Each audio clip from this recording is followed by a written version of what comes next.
notre premier bonjour général réussi, c'est magnifique. On progresse. Bienvenue dans un nouvel épisode du Point de départ. Aujourd'hui, Jérém, Kala et moi avons le plaisir d'accueillir une nouvelle invitée et je laisse le soin à Jérém de la présenter. Bonjour à toutes, bonjour à tous. Notre invitée, elle est née en Bretagne, terre de tempêtes, de légendes et de guitares qui grincent.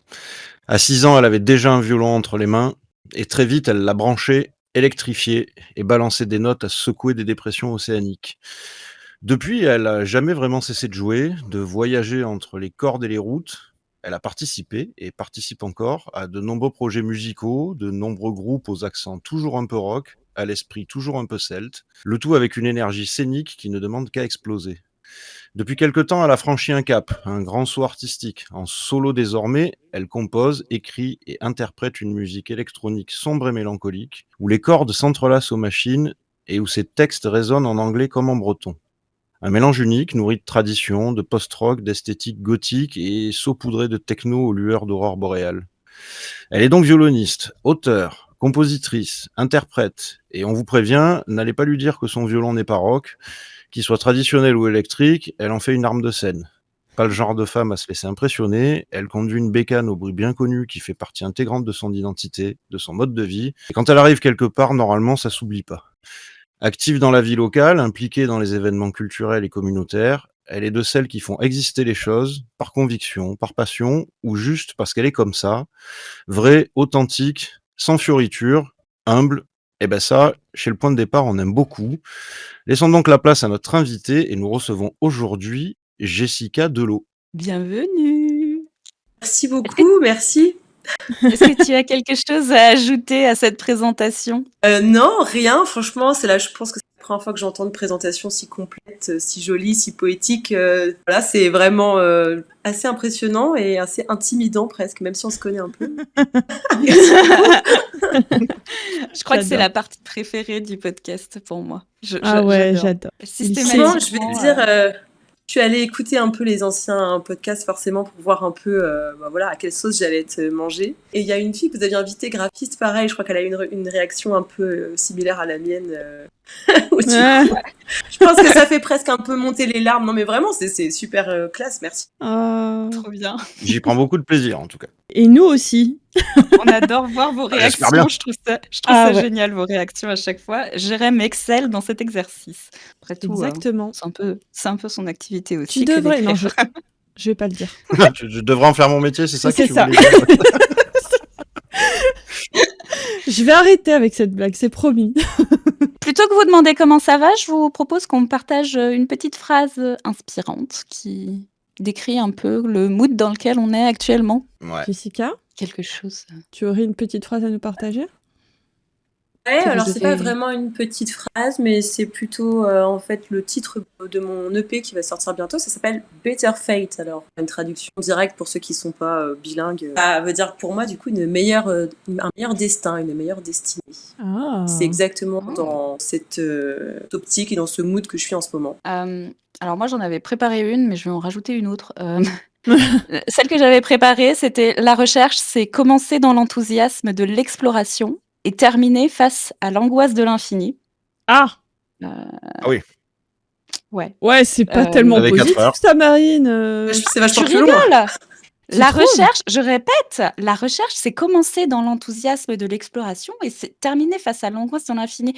Pour moi, c'est réussir à se rendre compte que, effectivement, tu as l'excitation du début dans la recherche et quand tu te retrouves face à tout ce qu'il y a, c'est... alors, tu vas mieux l'expliquer que moi, Kala, mais il y a quelque chose comme ça dans l'apprentissage où tu te rends compte que, en fait, tu sais pas tout. Et c'est là aussi que tu deviens justement conscient de là où tu en es et de là où tu dois aller. Tu vois ce que je veux dire ? Oui, bien sûr, oui. Non, mais en fait, moi, j'ai vu... En fait, c'est le mot angoisse qui m'a donné des connotations négatives. Direct. Ah, j'ai dit non.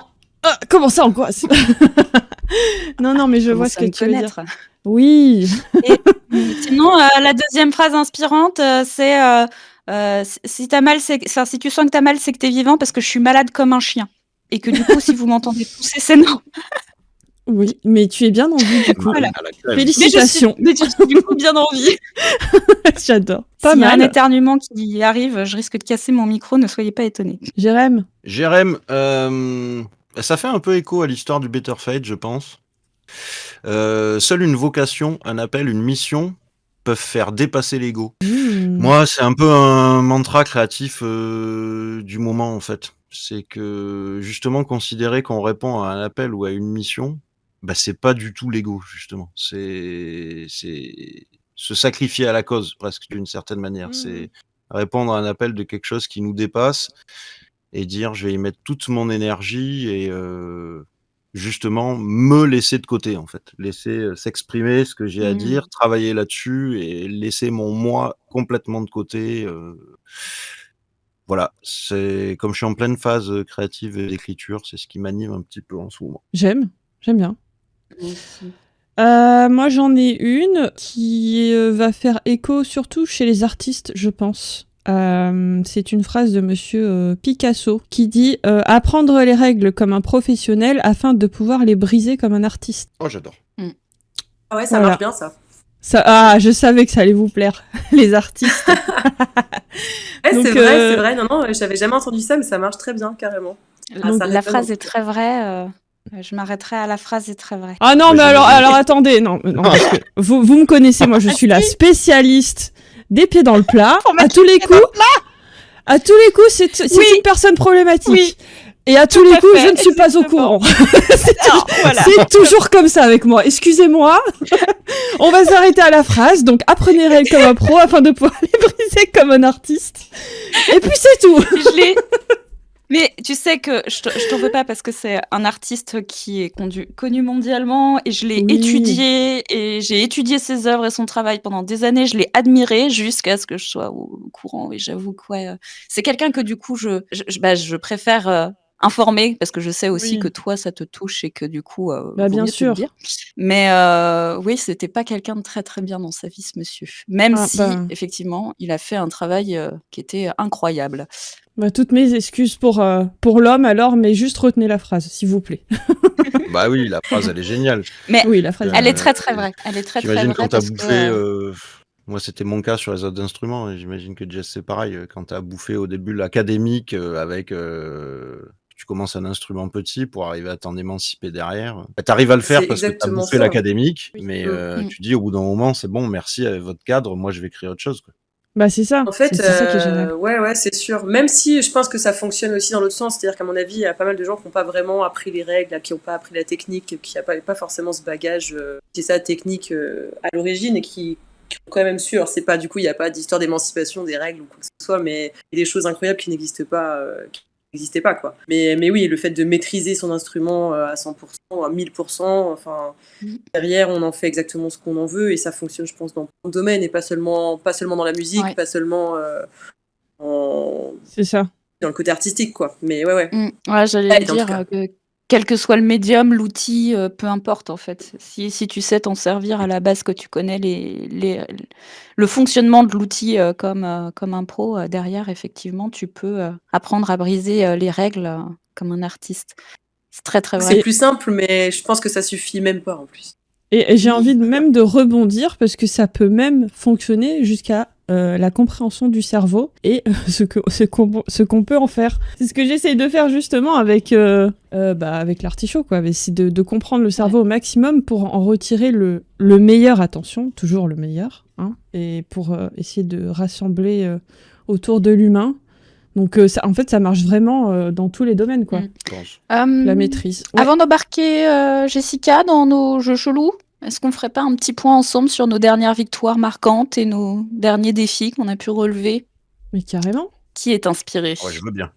Vas-y. Allez, vas-y. Je te sens motivé comme jamais. Ouais, là on entre dans une période où il va falloir que ma création se termine pour que je puisse la faire passer dans diverses mains professionnelles qui vont s'occuper des aspects de mise en page, des aspects d'impression, des aspects de diffusion. Et donc là, qu'il me reste plus que quelques pas à faire avant que ça arrive. C'est déjà une sacrée victoire parce que c'est un projet que j'ai fait sur 3 ans avec 3 étapes. une par an. Et j'arrive au bout de la deuxième. Satisfaction personnelle au top, je vais pas vous mentir. Ah oui. Et l'envie de continuer. C'est ça qui est chouette, en fait. C'est que j'ai déjà l'esprit qui est projeté dans la suite et que je suis prêt à abandonner mon bébé. C'est pas grave. C'est trop bien. Eh Parce ben, que du coup, là, au moment où on enregistre l'épisode, c'est pas encore publié, mais ce sera publié quand l'épisode sortira. Si vous nous écoutez, normalement, ce sera publié. Ou bientôt, tout bientôt. Vraiment on très y tout sera bientôt, presque. ouais. Ouais, On y ouais. est vraiment pas loin, là. stay tuned, comme on dit, Ouais, stay tuned. avec mon bel accent. Vous avez pas la vidéo, hein, vu que vous faites que nous écouter, mais on est 5 du coup, hein, dans le podcast. Alors 6 même, mais ça pionce derrière. Ah ouais. Ah, J'ai acquis un nouveau tapis noir ébène. Ouais, mon chat il dort sur le bureau si tu veux, donc en plus j'en ai 3. Ce chat-là, c'est le plus gros des 3, il prend la place en fait. T'es sûr qu'à un moment donné il allait arriver dans le cadre, tout ça quoi. Donc ça on l'entend pas, on le voit seulement. Et les 2 autres ils sont partis parce que pour le coup eux font du bruit. Ouais, mais j'en ai un à l'épisode dernier. Ça ne s'entend pas à l'audio, mais j'ai passé mon épisode à faire ça au chat pour qu'il ne se frotte pas au micro. À faire une barrière avec mes mains, là, à lui faire les gros yeux en disant non, ne t'approche pas, parce que je voulais pas qu'elle casse tout. Il y a des victoires à célébrer sinon. Moi j'ai dit la mienne. c'est vrai. C'est vrai. Mes victoires à célébrer, dernièrement, j'ai gardé mon sang-froid face à des situations extrêmement énervantes. Et en fait, j'ai remarqué que plus on prenait la situation extrêmement énervante comme une pièce de théâtre, bizarrement, plus je garde mon calme. J'adore l'idée. Je m'imagine comme vraiment une comédienne en me disant faut que je garde le rôle de je garde mes positions, etc. Et quand je fais ça, j'arrive étonnamment à beaucoup plus garder mon calme que si je reste avec ma propre personnalité qui est plutôt solaire et plutôt très un peu explosive des fois. J'adore. C'est une bonne idée je trouve. Ouais, bah le fait un peu d'imaginer comme si c'était un peu pas réel, ça permet de dissocier un peu de la situation et pas trop le prendre à cœur. Voilà, donc ça c'était un des défis que j'ai relevé ce mois-ci à plusieurs reprises du coup. Eh ben, félicitations. Et puis sinon, petite victoire, j'ai fait une proposition pour une identité visuelle qui a été retenue alors que c'était pas gagné dans le sens où ce que j'avais proposé correspondait parfaitement à la demande de mon client. Sauf que pour qui, pourquoi, le symbole que j'avais choisi ne leur parlait pas spécialement à eux. Sauf que quand je créais un logo, je créais pas un logo pour que ça plaise à un petit peu quand même, mais c'est pas pour que ça plaise à mes clients, mais c'est pour que ça plaise aux clients de mes clients. Et donc ils ont pris le temps de sonder auprès de leur cible et ils ont pris la décision de garder cette proposition qui est, selon moi, hyper cohérente. C'est vraiment une super victoire, ça. Eh ben, double bravo. Bravo. Merci. Jessica, t'as des petites victoires à nous partager? Ouais, à nous partager? Ouais. Ben, plusieurs, en fait. Je me suis inscrite pour un challenge, une compétition de sport, en fait, parce que je fais vachement de sport à côté, sur un truc avec de la course à pied, alors que je déteste courir. Du coup, voilà. Sacré challenge, quoi. J'ai l'impression d'avoir mis la barre hyper haute et tout. Et donc, du coup, je suis assez fière de ça. Trop bien. Les trucs, ouais. Après, plein d'autres petites choses sur lesquelles je travaille depuis très longtemps, qui sont en train d'enfin s'accomplir et enfin arriver à bout. Comme par exemple, production de mon EP, en effet, ça dure depuis presque 1 an, en fait, cette histoire, et on arrive au bout, on va pouvoir avoir enfin le produit fini de tout ça. Donc, petite, même grosse fierté, grosse victoire pour moi. Une première expérience vraiment de A à Z en autoproduction avec tout ce qu'on connaît quoi. Trop bien. Bah bravo, hein. Bon courage pour ton défi parce que c'est un sacré défi. Et toi, Kala? Alors moi, écoutez, j'ai envie de dire, je joue à Tetris avec l'organisation. C'est pas mal. Et sinon, petite victoire, j'ai envie de parler de l'atelier qu'on a fait jeudi dernier là, qui était super chouette. Ah ouais, trop bien. Pour repérer les clients toxiques, là. Voilà, super, exactement. Donc, on a fait un super atelier pour aider les entrepreneurs, et pas que d'ailleurs, à repérer les clients un peu red flag, voilà, un peu difficiles, compliqués. Et surtout, une fois qu'on les a repérés, qu'est-ce qu'on fait? Parce que c'est bien beau de les repérer, mais qu'est-ce qu'on fait derrière? Et j'ai eu la chance d'interviewer une avocate spécialisée un peu... qui s'occupe des freelances, justement, qui s'occupe de rédiger les conditions générales de vente, les conflits, etc. Enfin bref, une avocate, quoi. Et franchement, j'ai adoré faire cette interview parce que j'ai appris énormément de choses. Il y a des choses qui sont basiques, j'ai envie de dire, mais on n'est pas forcément au courant, en fait, quand on est là-dedans, de tout ce qu'il faut savoir, tout ce qu'il faut mettre en place, etc. Et bref, j'ai trouvé ça super instructif. C'est ça, de bien se protéger comme il faut. Et j'ai trouvé ça super instructif. Et surtout, j'ai l'impression qu'il vous a plu l'atelier. Enfin, je parle surtout pour les artipotes qui nous écoutent. Et j'ai l'impression qu'il vous a un petit peu servi. Voilà, vous avez bien aimé. Donc, voilà. Satisfaite, contente et toujours ravie de vous aider. Même si on sait qu'il y a toujours des clients avec des comportements toxiques, la petite piqûre de rappel, elle fait du bien. Voilà. On va faire ce qu'on préfère ici, jouer un peu avec l'imaginaire. Ouais, vas-y. Alors, le principe est très simple. Je balance une situation un peu absurde, malaisante ou inattendue, et chacun va devoir trouver un moyen de survivre. Que feriez-vous? Allez, vas-y, on est prêt maintenant. Tu es invité à raconter un souvenir d'enfance à des inconnus. Et c'est tout? Ouais. Lequel tu choisis ou qu'est-ce que tu choisis de pas faire ou de faire, voilà. La phrase, c'est ça. Tu es invité à raconter un souvenir d'enfance à des inconnus. Déjà, le mot inconnu me trigger, moi. Ouais. Je vous écoute. Hein. Franchement, moi, le premier truc qui me vient à l'idée comme ça, mais j'ai même pas envie de raconter l'histoire, mais quand même, je me dirais que j'aurais envie de prendre ça vraiment à la dérision et de raconter un truc méga abusé qui m'est arrivé, en fait. Histoire que les gens, ça les décontenance un petit peu, quoi. Je crois que j'aurais pas du tout envie de raconter quelque chose de très perso, évidemment. C'est pas le premier truc qui me vient. Mais voilà, une grosse boulette que j'aurais pu faire ou un truc dans le genre, quoi. Ouais. Un peu ça comme ça que je ferais. En fait, j'essaierais de faire rire un peu les gens pour me sortir de la situation et puis. Ouais, j'avoue, c'est une bonne strat. Je suis en train de réfléchir en même temps, mais. Alors, c'est pareil, vu que c'est des inconnus, ça peut me permettre aussi de juger un peu avec qui je suis, dans le sens pas juger dans le sens où évaluer plus, oui. Ouais, voilà, d'évaluer un peu avec qui je suis, mais j'ai un souvenir d'enfance, par exemple, où je suis montée sur le dos d'un éléphant dans un cirque. D'accord. Si je l'ai fait, moi aussi je l'ai fait.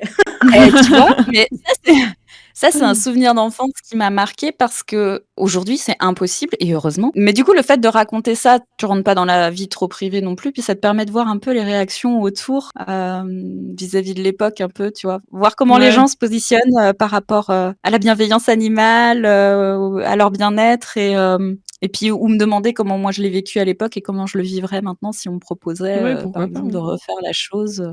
Donc je ne le referai pas. Bien entendu, d'ailleurs, je n'irai même pas au cirque s'il y a des animaux. C'est mon avis personnel est assez tranché sur la question. Mais ouais, ça, c'est un exemple de truc que je pourrais raconter parce que c'est quand même pas si commun, je trouve. Ouais, moi, je serais plus du genre à essayer de ni vu ni connu, je t'embrouille, retourner à la situation et dire « Mais alors toi, c'est quoi ton plus beau souvenir ?» Tu sais, renvoyer le truc. L'issue de secours. Renvoyer le truc gentiment, tu renvoies le bébé avec une question. Un peu comme les politiciens, là. Tu réponds à une question par une question. En langue de bois, là. C'est ça. J'aime pas la politique, mais j'aime l'idée. Et toi, Jérém? Bref, j'essaye de trouver une autre idée, mais j'ai que celle-là avec mon caractère d'empêcheur de tourner en rond. Je trouverai une anecdote où j'ai raconté un truc à des inconnus et où ça a clos toute discussion. Mais c'est tellement toi. Bah oui, non, mais c'est ça, voilà. Tu vois, je me suis dit, il faut que tu trouves une autre idée. C'est pas super positif, mais en fait, c'est ça. J'ai pas d'autre idée, en fait. Mais c'est pas grave. Mais ça peut être marrant dans un sens. Quand on te connaît, parce que quand on te connaît pas, ça peut faire un gros malaise, mais quand on te connaît, c'est hilarant. Non, mais il suffit que je raconte la dernière fois que j'ai débattu avec des gens de l'être et du non-être, tu vois, et normalement, on passe au sujet suivant. À la limite, lui, on lui pose plus de questions parce que. C'est ça. Après, t'es tranquille, quoi, c'est bon. Ouais, C'est vous ça, de vouliez toute faire la façon, il fête, pourrit l'ambiance, pensez à pas l'inviter, c'est ça, l'invitez pas. J'aime beaucoup. Vous savez, ces moments où tout foire et que bizarrement ça débloque quelque chose de merveilleux? On en a tous vécu et on s'est dit que ce serait beau de les partager ici. Alors avant de vous partager un des hasards heureux que vous nous avez envoyés, on tient à vous préciser que cette rubrique, elle n'existe que grâce à vos partages, vos témoignages.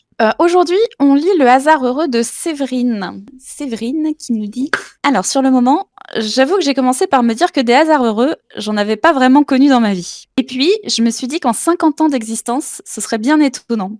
Alors j'ai reformulé la question et je me suis demandé à quel moment, dans ma vie, je me suis dit « Ah bah ça tombe bien ». Et là, je me suis remémoré des trucs. Le décor. Grenoble en plein travaux de rénovation, an de grâce 2005. J'adore comment elle écrit. Je viens de terminer une formation qualifiante dans le domaine de la création web. Je cherche du boulot. J'ai postulé à 2 ou 3 endroits différents sans grand résultat. Puis un jour, je reçois le coup de fil d'une personne qui a lu mon CV et qui souhaite me rencontrer.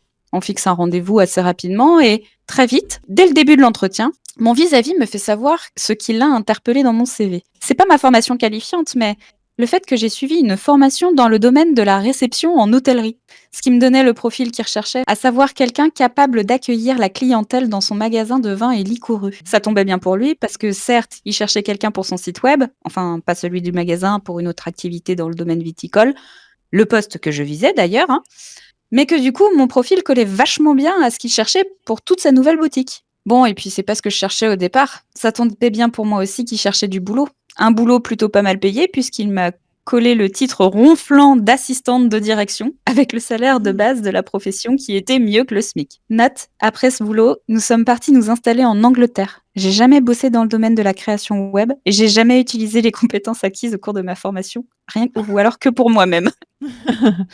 Voilà, hâte de vous entendre à nouveau. J'ai adoré votre enthousiasme, votre bonne humeur, la complicité qui vous lie et qui donne un dynamisme très joyeux à votre podcast. Ah, et sinon, quand je disais qu'on allait lui faire sa fête à Edgar, évidemment, je parlais de lancer des cotillons et de l'usage modéré de langue de belle-mère. Artélise qui vous salue et vous souhaite une belle réussite dans ce nouveau projet. Oh, Merci, on va avoir la petite Merci, larme. vraiment Merci sympa. beaucoup, Séverine. En plus, je vous tease, je vous ai lu qu'une seule de ces 2 anecdotes. Elle Voilà, nous en parce a qu'elle envoyé nous en a plein. partagé 2.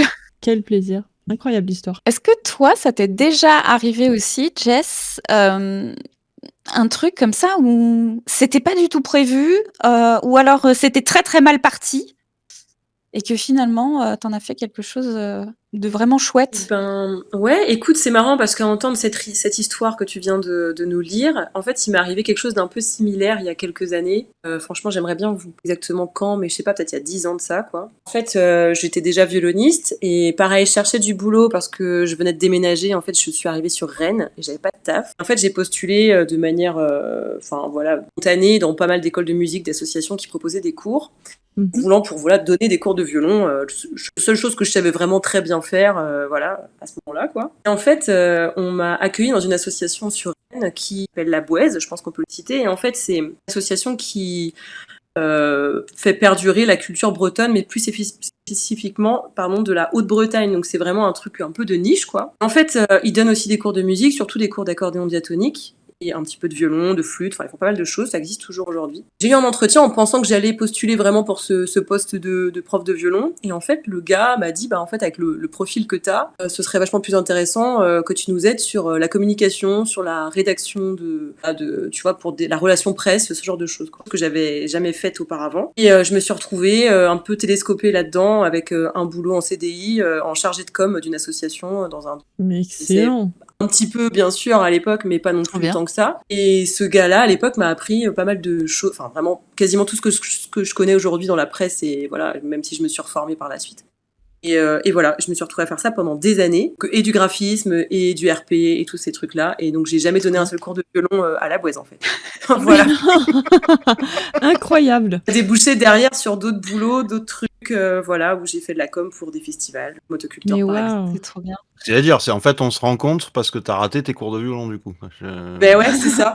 C'est rigolo parce que je m'étais jamais vraiment posé la question, mais ouais, des hasards comme ça qui te font déboucher sur un tas d'autres trucs. Et puis, je pense que de là, on a encore découlé d'autres choses finalement. Et si on m'avait pas proposé ce truc, peut-être que je ferais pas exactement ce que je fais aujourd'hui, quoi. Mais Bah, c'est sûr. sympa.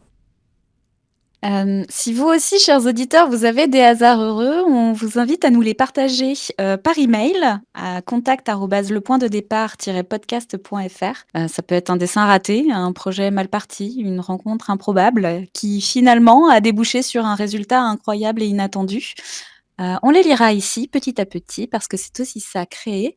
C'est jamais tout droit. Et on vous a promis qu'on adorerait le détester. Le voici qui pointe le bout de son nez. C'est au tour d'Edgar de faire son apparition.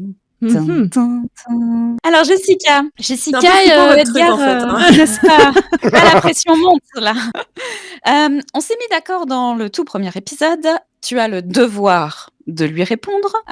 Par contre, on peut lui faire ce qu'on veut, mais on reste dans le cadre légal. On n'a pas envie de se faire strike, donc. Ok, entendu.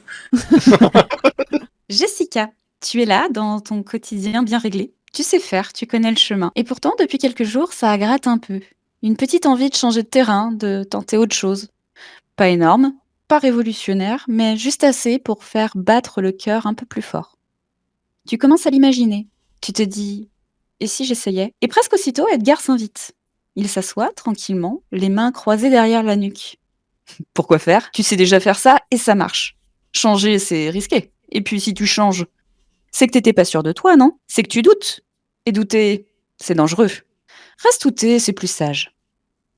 Sa voix est douce, presque protectrice, comme si rester immobile était une preuve de sagesse. Et pourtant, une partie de toi a envie d'avancer, même en boitant, même sans savoir.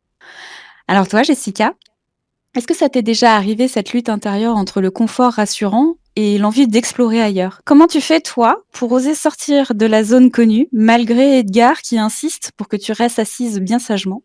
Et si tu devais là, tout de suite, trouver une réponse créative à Edgar, qu'est-ce que tu lui dirais?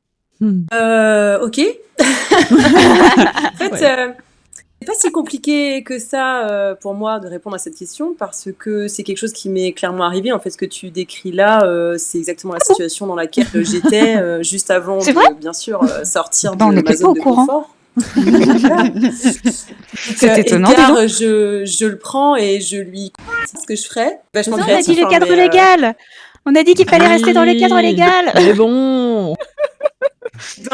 Écoute, je l'envoie paître en tout cas, voilà, je lui parle, j'ai une petite discussion avec lui et je lui dis, écoute mon gars, tu vas raconter ça à quelqu'un d'autre, tu vas tester avec d'autres gens, mais en tout cas avec moi ça ne fonctionnera pas. Donc voilà, la prise de risque dans la vie, parce que c'est de la prise de risque évidemment de sortir de sa zone de confort, ça fait partie intégrante de la vie et pour moi ça n'a jamais été un à quoi que ce soit, bien au contraire. Comme le principal pour moi c'est de se sentir vivant et vivante dans n'importe quelle situation, ça passe par ce genre de choses, ça passe par ce genre de changement de vie, ce genre de déménagement, ce genre de changement de cap, sa vision de l'art par exemple en tout cas, mais il faut surtout pas avoir peur d'affronter ce genre de choses, même s'il y a parfois des démons derrière qui peuvent nous dire que voilà, c'est pas comme ça que ça marche et que c'est beaucoup plus rassurant de rester dans une position statique, mais rester immobile, ça n'a jamais été la solution à J'adore. Sortir de sa zone de confort.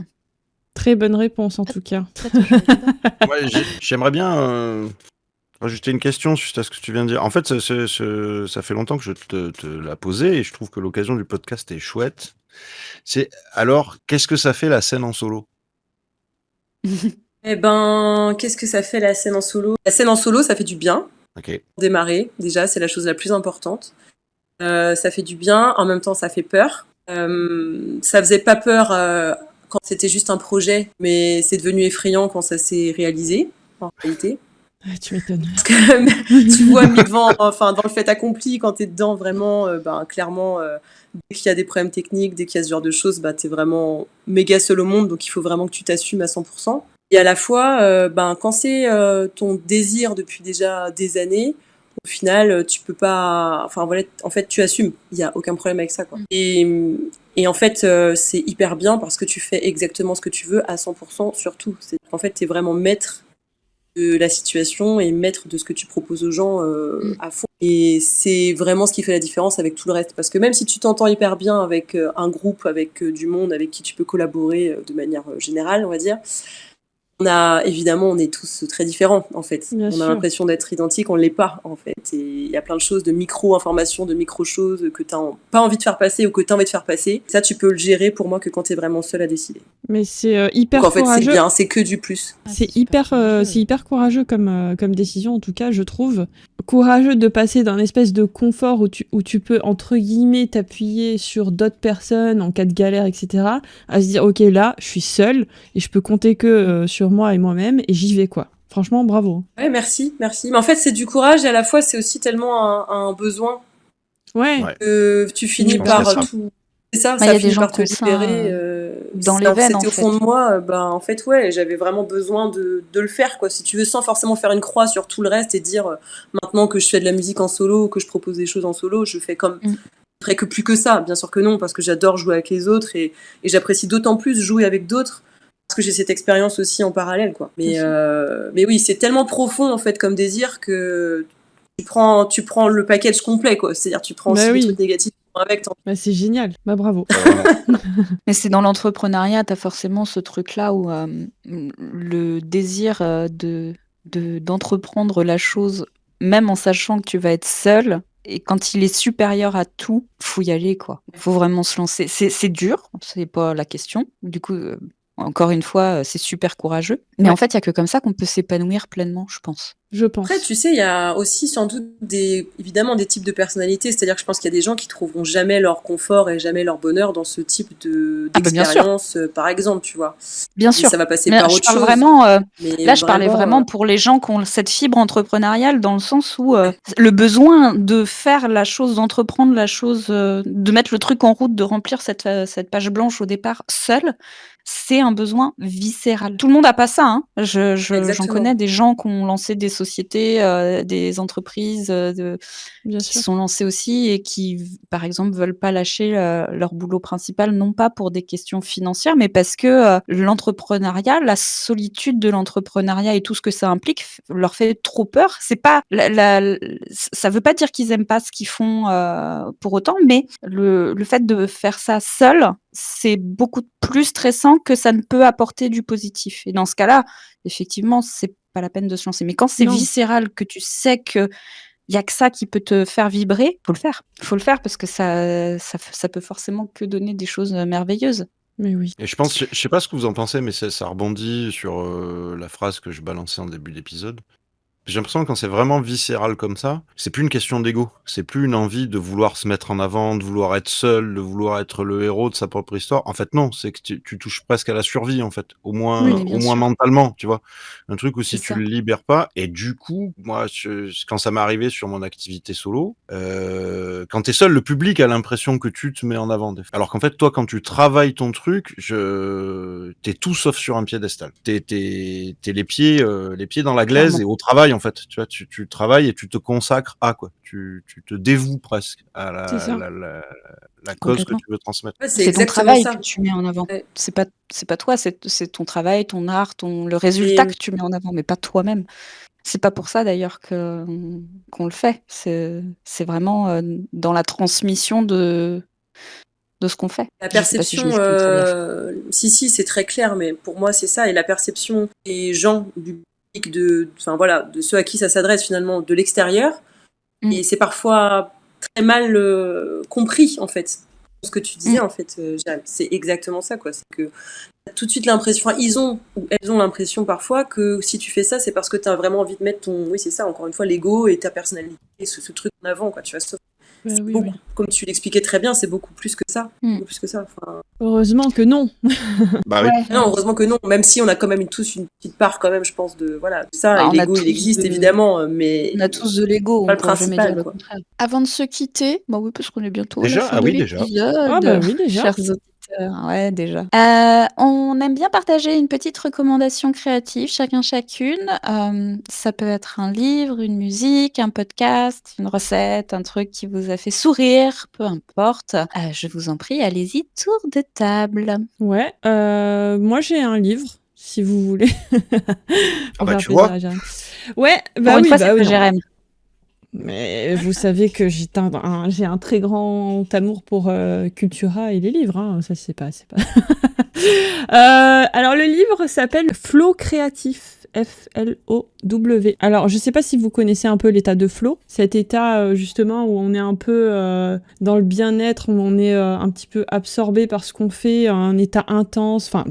Moi, je le vois un petit peu comme ça. Hein. Et bien, en fait, c'est cet état de flow appliqué à la créativité, tout simplement. Il donne un petit peu des tips, des choses pour justement atteindre cet état de flow dans son processus créatif. Et j'ai trouvé ça génial. Où tu as donc la phase d'inspiration, la phase où justement tu as une phase d'échange pour t'améliorer ou peu importe, la phase de matérialisation, où tu poses tes actions, qu'est-ce que tu fais pour mettre en place ton idée créative, et ensuite, qu'est-ce qui te met en mouvement, qu'est-ce qui t'anime, garder en tête des idées, etc. Enfin bref, j'ai trouvé ça chouette, et je pense qu'il est parlant pour nos auditeurs, parce que justement, ce qu'on veut, c'est relancer la créativité. Donc voilà, si vous voulez un petit peu relancer votre créativité, que vous savez pas forcément comment, ça peut être aussi un premier pas. Est-ce que tu as cité l'auteur, l'autrice? Je sais pas prêté attention. Non, parce que je ne l'ai pas noté, figure-toi. Je vais de ce pas chercher. Ah bah bravo. Nos épisodes, ils sont vachement bien préparés, ça fait peur. Hein. Non, attends, t'as vu, j'ai bossé le résumé du livre et tout, hein, mais j'ai oublié de noter l'auteur. Ah bravo. Alors, l'auteur, Marie Lemestre et Sébastien Lading. Mais ils sont deux. Nickel. Ah, ça va, t'as bossé quand même. Oui. Merci de le souligner. Jess, peut-être? Oui, j'ai pensé à alors pas un livre, désolé. Pour être tout à fait honnête avec vous, moi je lis assez peu. Ouais. T'inquiète, t'es pas toute seule. T'inquiète.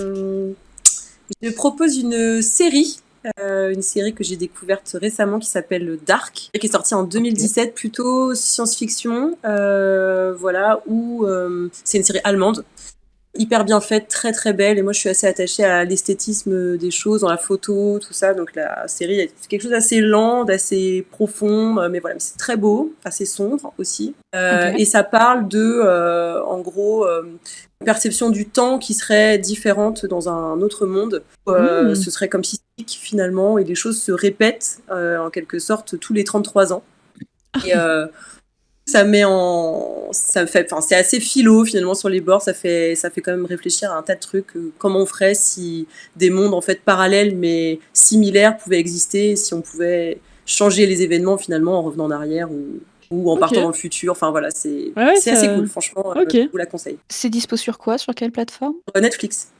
Ok, ça marche. En fait, le truc hyper cool, c'est que je crois qu'il y a plein de saisons, donc maintenant je vérifie quand je me lance dans un truc et que c'est bien, qu'il y ait suffisamment de séries, tu vois, derrière et d'épisodes, je veux dire, pour pouvoir en avoir pour un petit moment. Et là, je crois que c'est bon, je suis peinard parce que c'est assez long. Donc c'est cool.